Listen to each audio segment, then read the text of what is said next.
one is actually to really just accept it, which Latinas and a lot of people with curly hair, they haven't done it yet. You really have to accept what it is because it's not going to change. So the idea is to learn what it is and what it needs so you can begin to work in a peaceful relationship with it.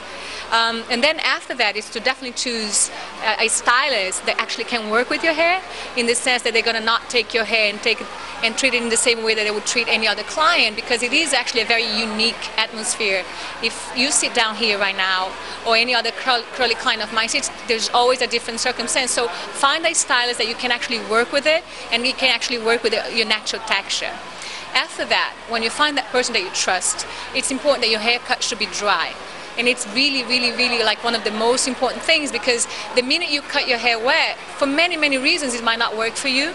And primarily because of the spring factor. If you look at my hair right now, it's dry, but if I pull it, where, you know, like there's at least 2 to 5 inches of a difference from wet to dry. So cutting curl by curl, because in one head there's more than one kind of curl, but more than that, cutting dry would be an approach that it's actually more accurate for curly hair, different than cutting it wet and pulling it straight.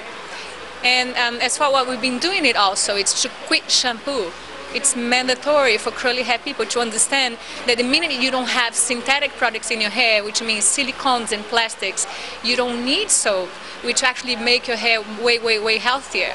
So I haven't used shampoo for 15 years, and I'm a quite active person, meaning you don't need soap in order to get it cleansed. And because of that, then the other step is to make sure whatever products you wear should be water soluble.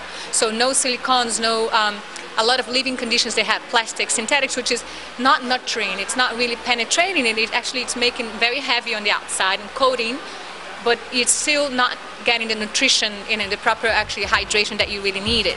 So do your homework.